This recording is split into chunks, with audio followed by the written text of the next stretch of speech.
Just listen to this. What if I told you that a few innocent text messages could cost you your 3-year relationship, your dream concert tickets worth $800, and leave you homeless at 27? That's exactly what happened to me, and I'm still trying to process how my entire life fell apart in just a matter of weeks. Hi, everyone.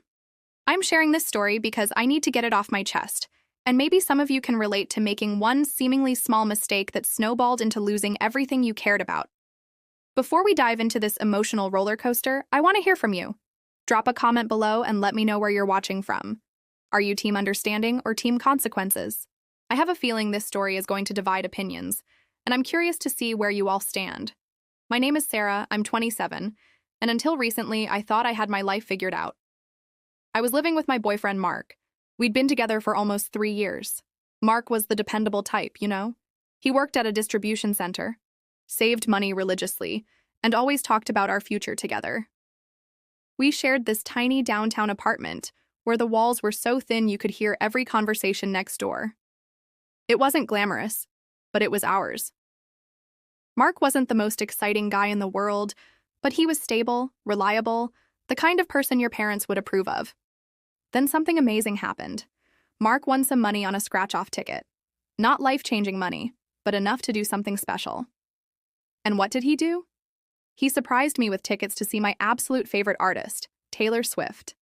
I cannot begin to describe how much this meant to me. I've been a super fan for years. My social media is covered in quotes, concert photos from other fans, merchandise, you name it. This was going to be the moment, the concert I'd dreamed about attending. Mark spent $800 on really good seats for the show in our city. When he told me, I literally screamed. I may have cried a little too. For once, he had truly listened to something that mattered to me and acted on it. I immediately started planning everything. The perfect outfit with sequins, how I'd style my hair, what lyrics I'd put on my poster. I even joined fan groups online where everyone was sharing their concert preparation stories. This was going to be my moment, you know? The memory I'd cherish forever. Around the same time, work had become incredibly stressful. I was dealing with impossible deadlines, and my boss kept shooting down my ideas without even considering them.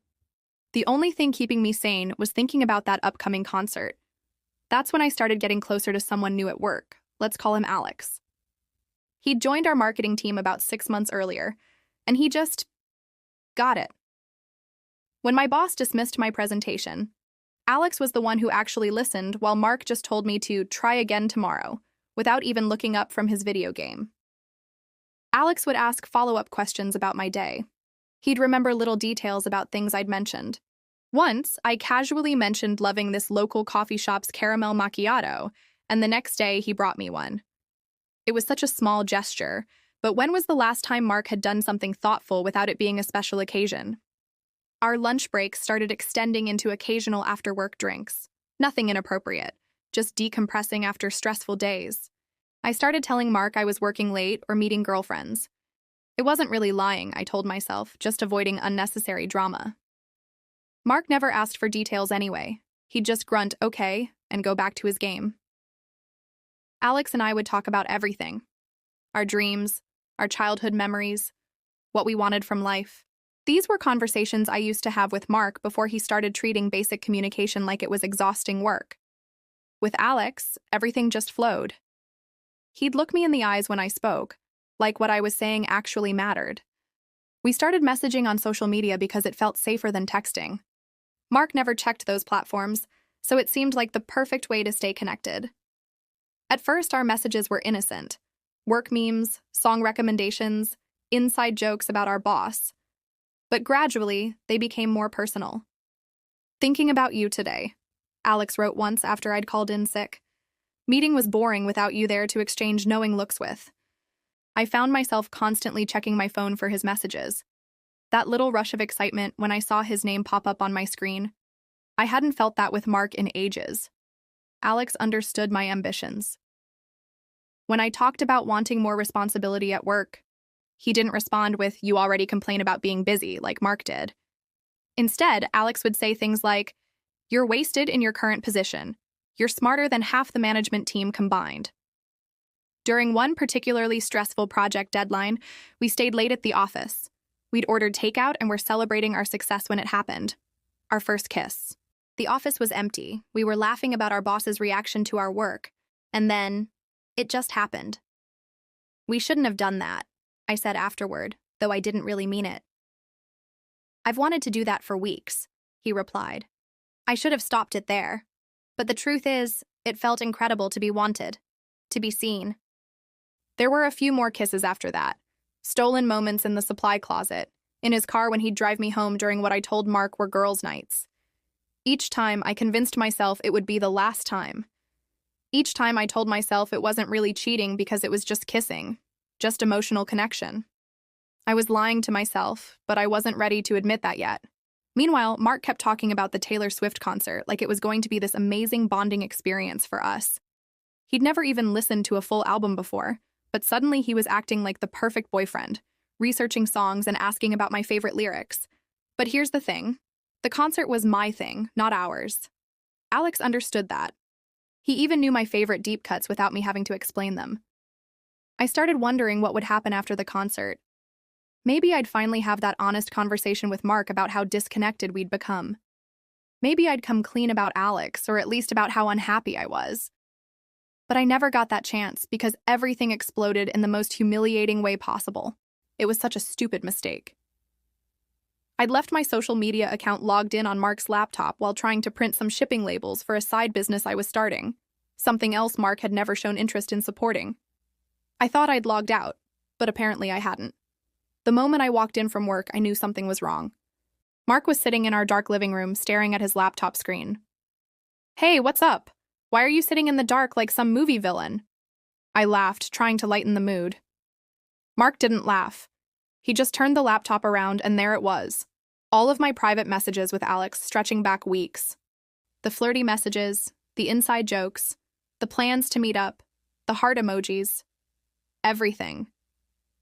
It's not what it looks like, I said automatically, even though it was exactly what it looked like.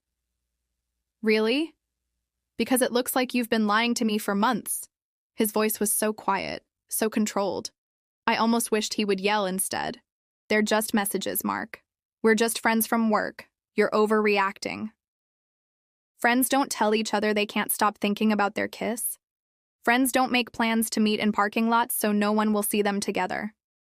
He scrolled through message after message, each one feeling like evidence in a trial I was about to lose.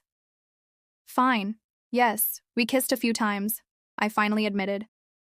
It was stupid and it was a mistake, but it's just an emotional thing. It's not serious. An emotional affair is still an affair, Sarah. Mark put his head in his hands, and I could see his whole world shifting. How long has this been going on? Not long, a few weeks maybe. It had been almost 2 months. Were you ever going to tell me? There was nothing to tell.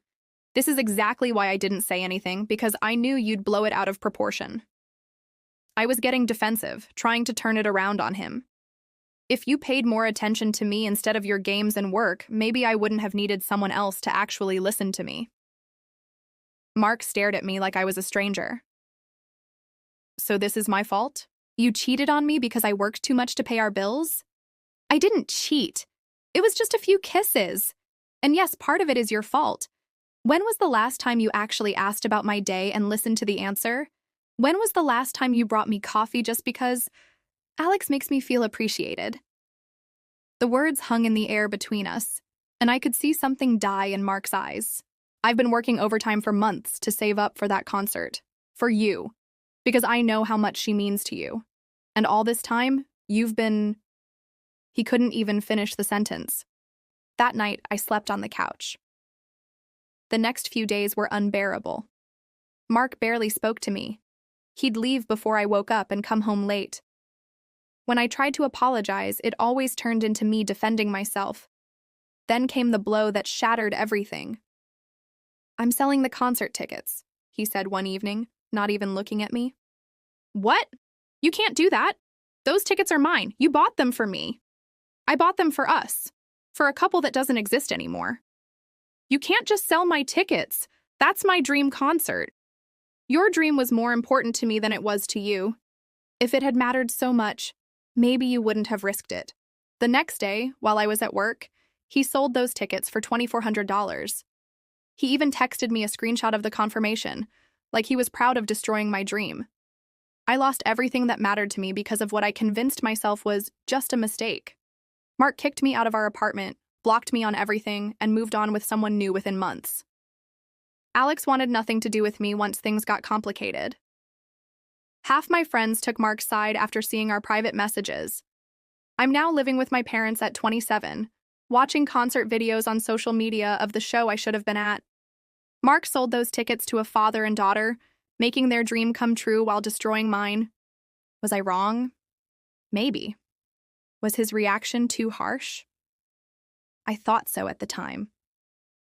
But looking back, I realized that I didn't just make one mistake. I made a series of choices that betrayed someone who loved me enough to spend his lottery winnings on my happiness. The hardest part isn't losing the concert. It's realizing that I threw away something real for something that was never going to last. If my story resonated with you, or if you have thoughts about whether I deserved what happened, please hit that like button and share this video with someone who might need to hear it. Don't forget to subscribe to Emma Stories for more real-life experiences and emotional journeys. Ring that notification bell so you never miss our latest uploads, because sometimes the most painful stories are the ones we need to hear most. Thank you for listening to my story. I'll see you in the next one.